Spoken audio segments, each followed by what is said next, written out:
Hey everyone, welcome to another episode of Appropriate Productions, the high-resolution, low-brow, freedom of speech, apolitically correct art company. In this episode, we take a little stroll down memory lane and check out what I think might be, I can't remember, I was young enough that I don't have fixed memories. Excuse me, but I think this might be my first comic book ever, Conan the Barbarian. We hope you enjoy. And here is The Savage Sword of Conan. What an amazing comic book. This is important for the series because it was my first comic that I can remember. It was one of the things that you just kind of, it was just there, you know? You don't remember buying it, remember how you got it. It just kind of showed up in your collection. And this guy grew in value to me by the year. It blew my mind when I was a kid. The storytelling, the imagination, the monsters, the characters just blew my mind, the magic. And then as it got going, I kind of lost interest as I got more into the commercialized storytelling. You know, I needed to read familiarized stories like Spider-Man and Batman, Superman, which is basically the same thing happening every issue in a commercialized way.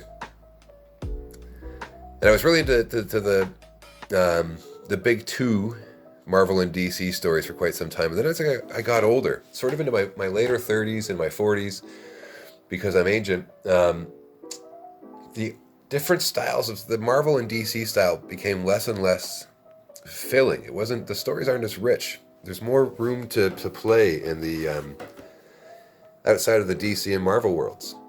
And I kept coming back to this more often. I just absolutely love this issue. I can't articulate enough how much I love this comic. So we're going to get into that a little bit. 1988, Marvel Comics. First of all, just the cover. Look at the work going into the cover. Beautiful magazine. Creepy art. Conan's a beast.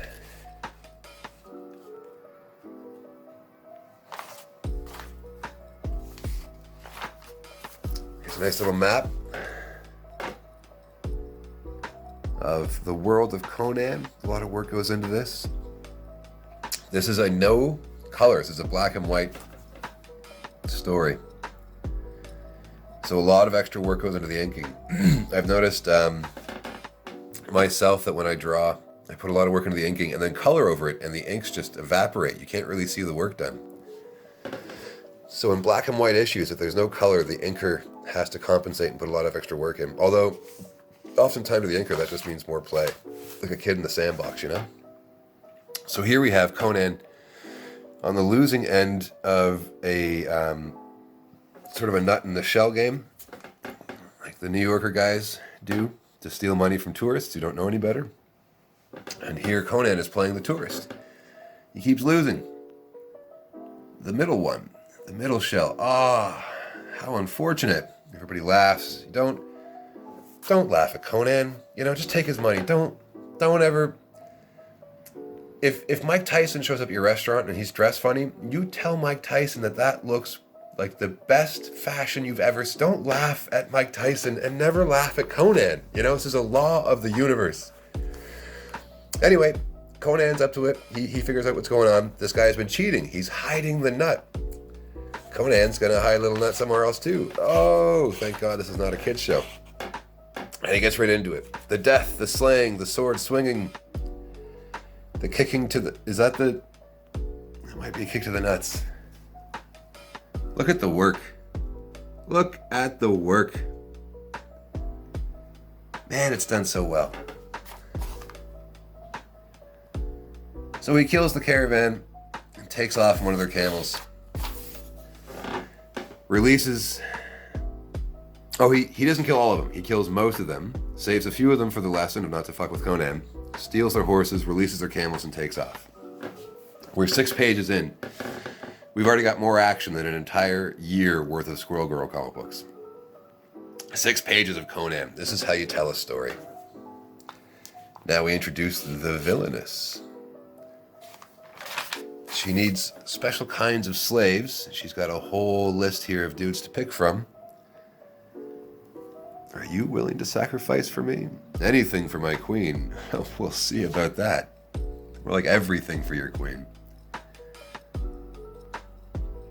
She only needs a few of them, There's no need for the others. Slay them. What a villain.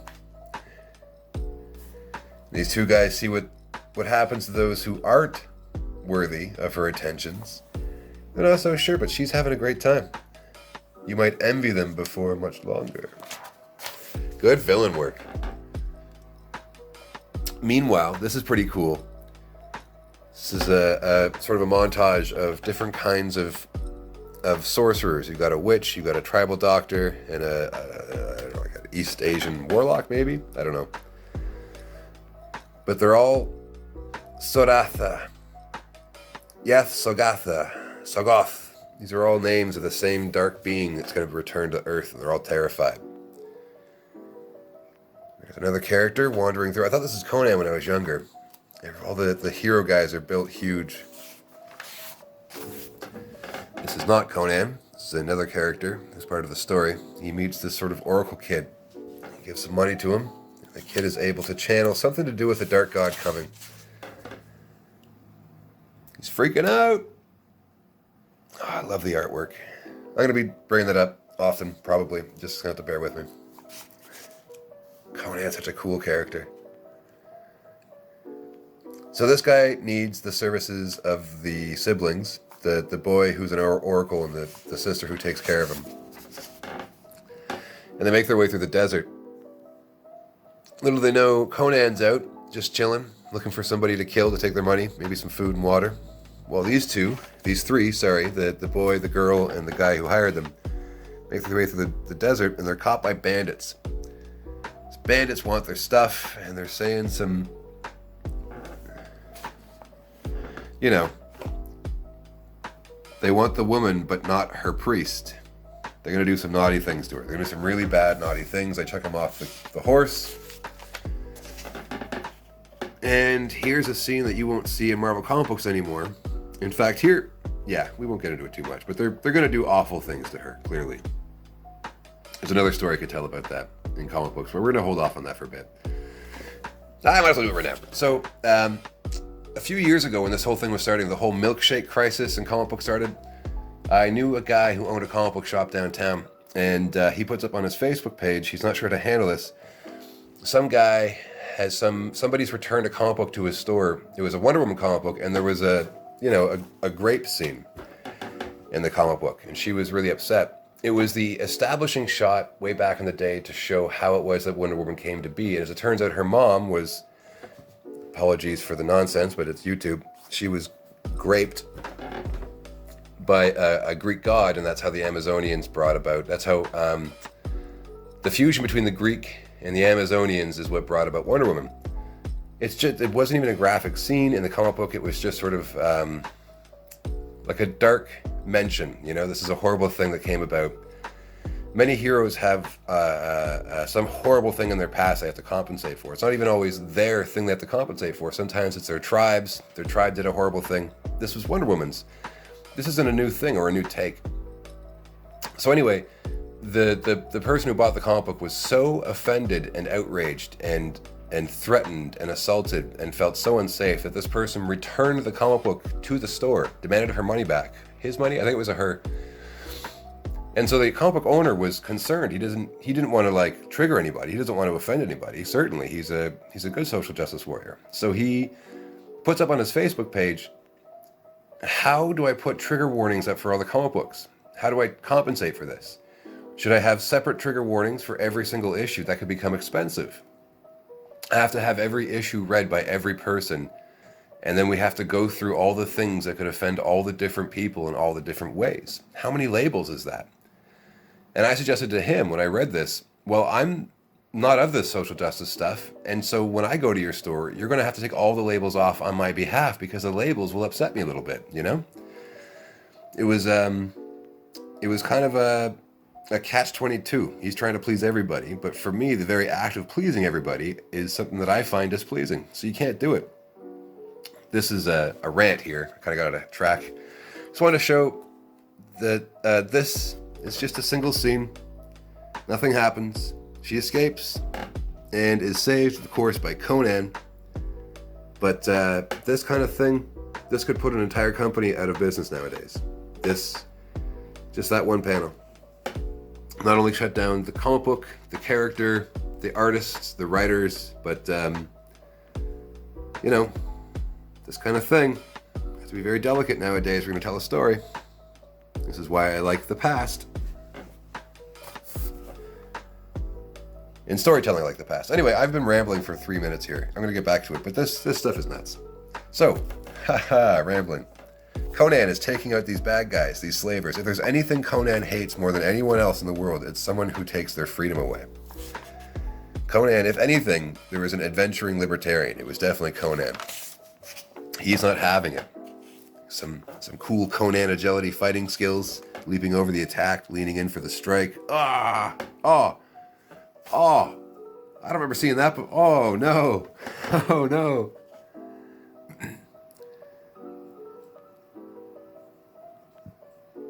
And then here he's saying, I've taken care of your problem for you.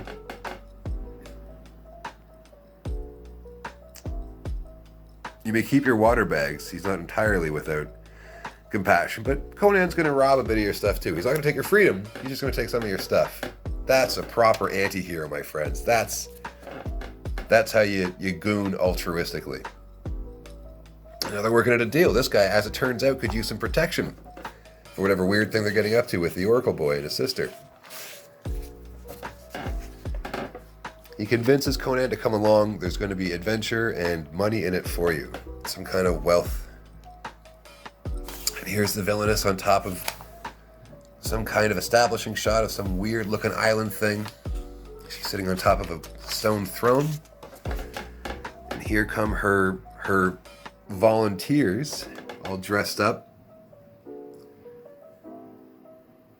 This reminded me a lot of the first Conan movie when I saw it. There was that scene where Arnold is painted up with all those cool glyphs when they're going to bring him back from the dead. I thought it was a nice touch, a nice little nod to the movie. And then here it is at nighttime. They're preparing for the ritual. Conan and his team are preparing. They're waiting for the right time before they strike.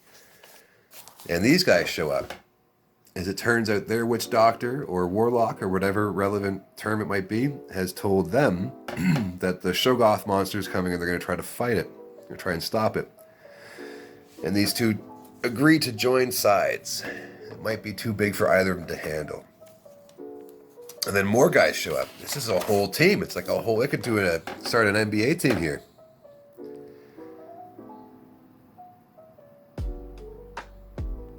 Only they don't get along too well. And Conan kills them and takes their horses. Conan. I love that Conan's solution to everything is a sword. Man, life would be so easier if I could go to the Revenue Canada when I have my bills and I don't like the taxes inherent, and I just show up with a sword. I don't have to actually attack anybody. I just here's my negotiating skills. And they're like, oh, it looks like your taxes are less than we thought.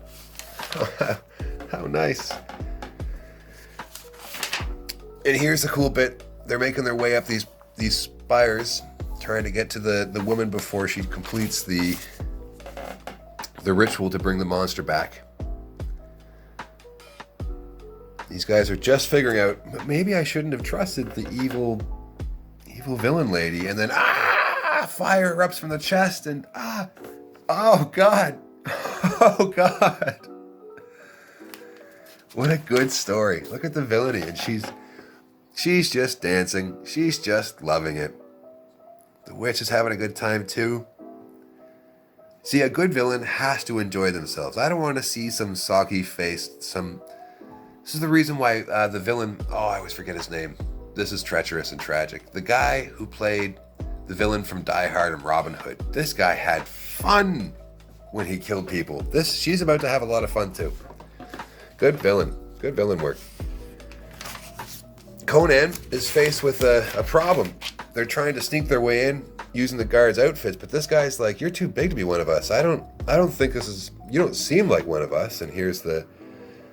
Tribes guys aren't wearing the costumes very well. Conan's like, this is a problem. I don't know how to fix this problem. How should we... Bam!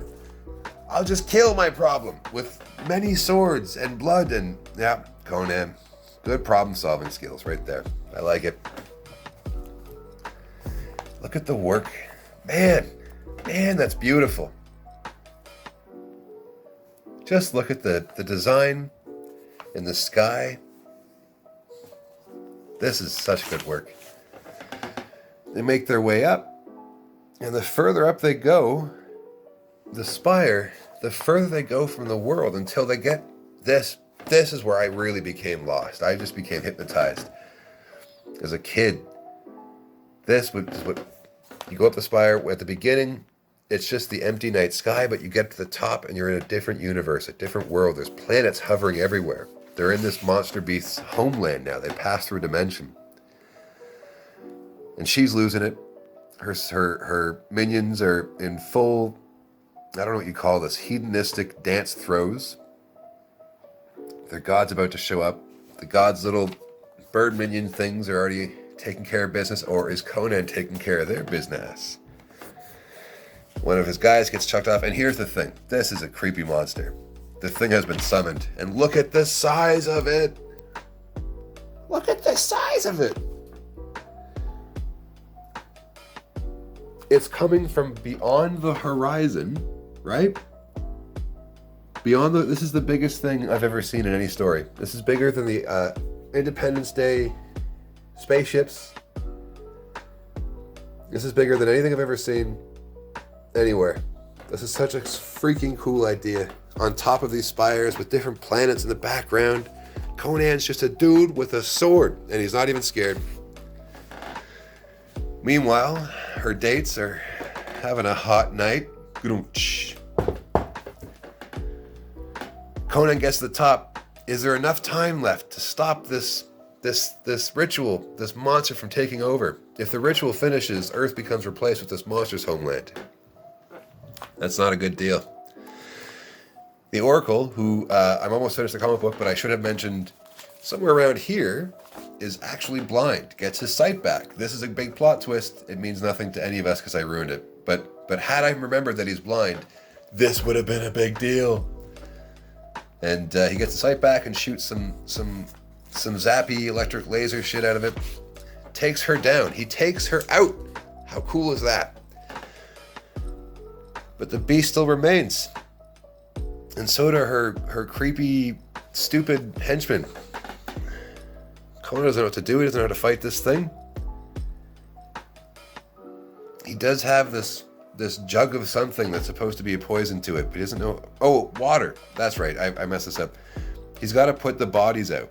The volunteers who are set aflame are the doorway for this monster. Just when he gets the bag, he's trying to put the thing out, put out the corpse. He gets grabbed by the interdimensional monster thingy. Like, that is bigger than the guy from... Remember that thing came from the moon in Hellboy? Like, this thing is bigger. This is such a cool story. This creature means to make me a meal, and I am to die without a sword in my hand. If only. Crom guides his hand. The water hits the victim volunteer corpse guy, the bad hot date. Boom. Just like that, it's over. He saves the day. They go off to enjoy themselves. And that was a Conan story. That was how Conan used to rock. This was Marvel back in the day. This is Marvel just 20, 30, 32 years ago. I feel old all the time. When I start saying things like it was only 32 years ago this happened. I was 8 at the time, for what it's worth, but still. What a great tale. And then here we have another little filler bit. A nice Greek story by Kull the Conqueror, who was sort of like a Conan guy, but becomes a king. I think that's the difference. It's a cool little bit. He's running a slave market, Kull, and he hears a voice, little brother. It turns out to be one of his old mates. But the slaver's like, yo, he's a slave. You can't be talking to this guy. And he does a flashback. He remembers where he met the guy. This guy taught Kull, when he was a slave, how to stand up to slavers. And he got beaten for it, badly. But look, if you're going to be a mean, bully, goon guy, if you're going to be a slaver, you're not allowed to have 6 ponytails. You can't do that and be taken seriously. When I was 8, I read this and thought, that guy's face looks funny. Or something like that. I remember not taking him seriously at all. But in this comic book, he does... The many ponytail guy beats the crap out of the dude who teaches Cull to stand up. Cull? What the hell's his name? Cull. The Invincible. Cull was sort of... didn't have the thing it takes to stand up for oneself before he met this dude who kept on getting beaten for it, but he just wouldn't give up. They may fetter your limbs, little brother, but they can never enslave your mind. If you can be free in here, then you can be your own master. This, if there is a single panel to dispute the idea of identity politics and ideology at large, it is this panel right here. They may fetter your limbs. As long as you belong free, so long as you're free in your mind, you're free everywhere. And so Cull learns the lesson. And one day, when the many ponytail hair guy comes, they go and they fight on deck. There's some kind of attack on top deck. They need the slaves to help them fight. They do fight. This is a cool picture. Look at the coolness in there. It would take forever to draw that complexity. For me anyway. Cull and his buddy do a lot of work, kill a lot of people. Impressive. Very impressive. You can't see it, but it's the many ponytail guy saying this. Too impressive. And he cuts the hand off the dude who just saved the boat. Where's your pride now, slave? Your threat was empty. Now you can't kill me. No, but Cull can. Ah! Now he doesn't have to. And now even the guy who taught Cull how to stand and how to be free in his heart says, now they're going to kill you. He says, no, big brother. They will try. The flashback ends. Cull decides, you're not going to take my big brother. Frees him, pays him lightly, and the two free men walk off together. Fin. The end. And just some fun pictures here of Conan kicking ass, killing people, taking names because he's all out of bubble gum. Another one. And an ad for the NAM magazine. You'll notice not a single advertisement throughout the entire course of this story. Just a single straight run of amazing storytelling. Thanks for watching, guys. This has been Appropriated Productions. Stay apolitically correct and have a good night.